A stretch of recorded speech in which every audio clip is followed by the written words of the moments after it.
It's a Monday morning, December 14, last Monday of the school year. Students have 3 more days, so their last day is Wednesday. Staff meant to finish on Friday, but there's a agreement within the department that if staff attend some group professional development, they can do that in lieu of the last couple of days. Now this is professional development in your own time, not during school time. So we have had our school conference during the year, which was held after school over a couple of days because of the whole COVID thing, and we couldn't go and do our own conference that we would normally do, and that makes up for Friday. So we don't have to be at work on Friday unless you didn't attend the school conference, which everyone did. You then have the opportunity to have the second last day taken off if you engage in more professional development as a faculty, and again has to be in your own time, like after school. So some people have been doing that.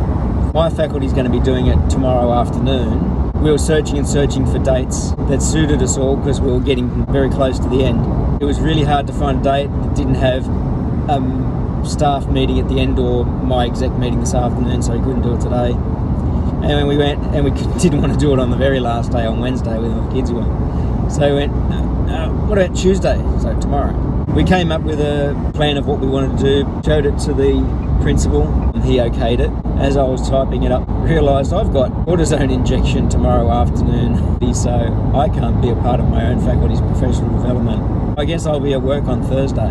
That's all right, I can work on the timetable without any disruptions, because I don't think I'm going to get it finished before Thursday. Actually, I should say I will get it finished before Thursday and be optimistic about it. Timetable looks pretty good, and now I need to provide a room for every class. I do our rooming manually. My program that I use is supposed to auto room. I tried auto rooming and it didn't work.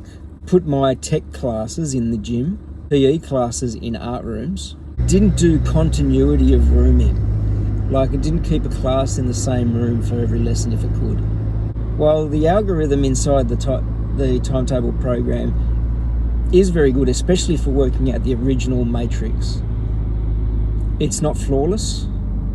Like, I did the playground duty roster the other day, Friday, and it came up saying there were duties that couldn't be covered, it couldn't figure it out, and it had a lot of people with a concurrent duty, meaning they had a class both sides of the duty, which I do not like to do. So after it had done the initial thing, every staff member that had a concurrent duty I took out of the duty roster, and then I manually added people and moved people until I came up with a roster where no one had a concurrent duty, like a concurrent class. Everybody was on a duty where they're meant to be, because it had put people in supervision roles which weren't supervisors. All the supervisors are head teachers. I gave out the timetables Friday afternoon with duties for staff to look at to still see if there were any issues. So this is draft 4, which is pretty good because I've done like 15 drafts in the past. So I'll be working on that in between classes today. I know I talked about the potential new staff member. Well, that potential new staff member has been appointed to our school or been offered a permanent position, and she's accepted it. So she's coming to the school today to have a full day visit, get to know the school a little bit better, talk with my other home ec and hospo teacher, and get a better feel for the school.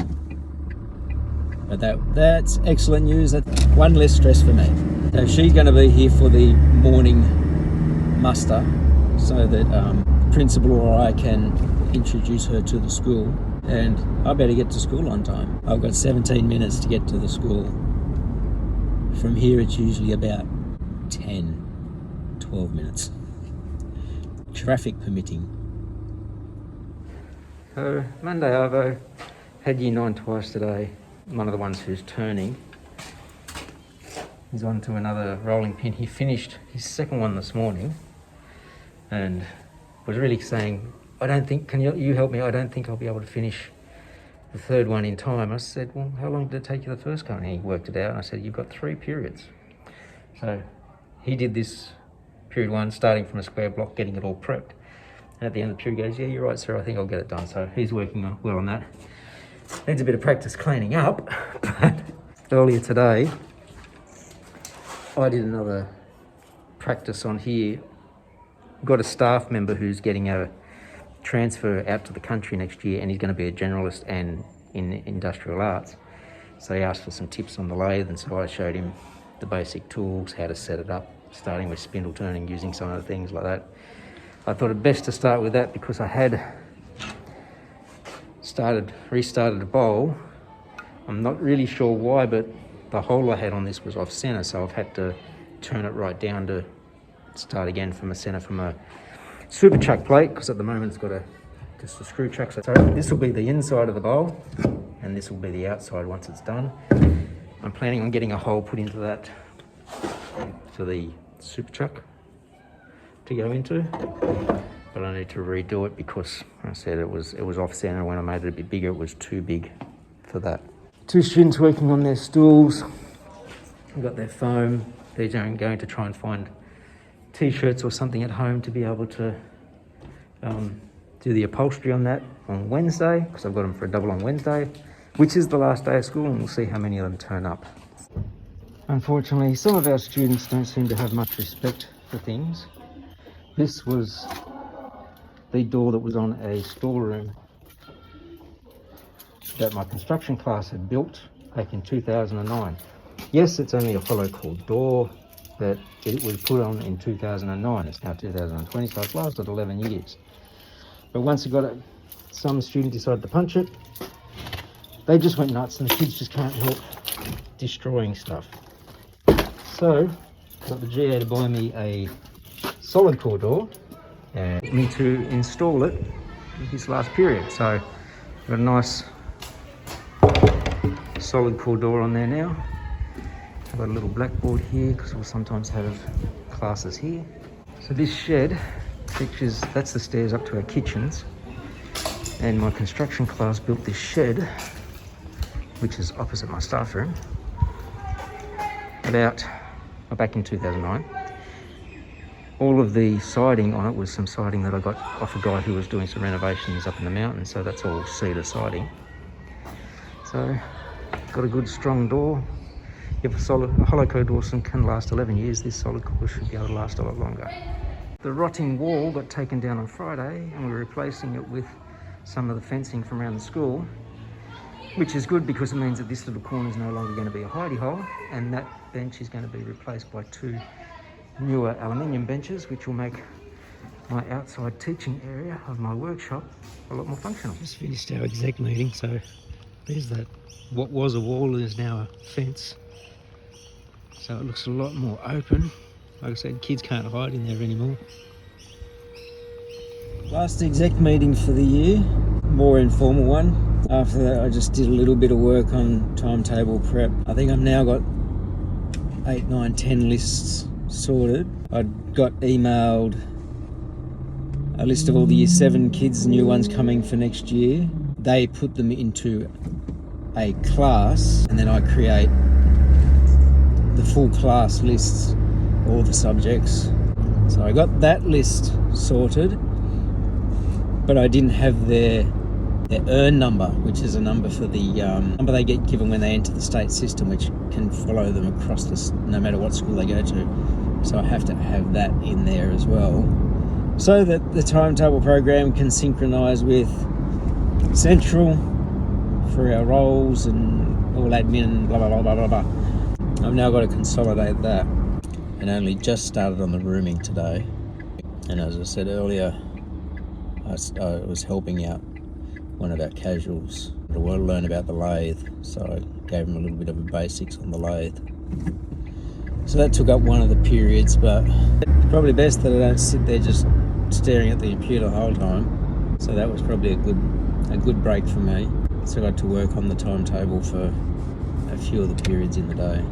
Pretty happy with the fact that I was able to get that door swapped over with a year 9. the new door was bought, I didn't know where he'd put it, so I was going to the storeroom to find something to patch over the hole. And when I walked in there and saw the door leaning up inside the storeroom, I just went, that's it. Told the kids to grab the door. We removed the old one, put the new one up on the same hinges, and I found the hole saw and the spade bit and just drilled the holes for the lock. Got the kids to help me install it, them screwing in the hinges and the deadbolt latch and that sort of stuff, and it was good because they were all taking turns and they were feeling helpful, and it was really, it gets them engaged a little bit when they're not wanting to engage with something else. They feel like they're being really helpful and they're learning a life skill, as opposed to, because I know that someone would go, why are we doing this in class? Why are we making another stool? They don't see the skill development, but doing something completely different that they can see, oh, this is something I might do in the house when I'm growing older, when I'm older. They actually sat there looking proudly at the door and they go, that looks good, we got that door up. 2 days to go. I hope those two kids who are doing the foam, like ready to do the upholstery, bring something in to upholster their stool, because if they do that, they'll get to take that home. They'll be finished. Technically. One of them hasn't got a finish on his job. The other one with the paint has. Welcome to the thoughts inside Damien's head. That's catch you tomorrow.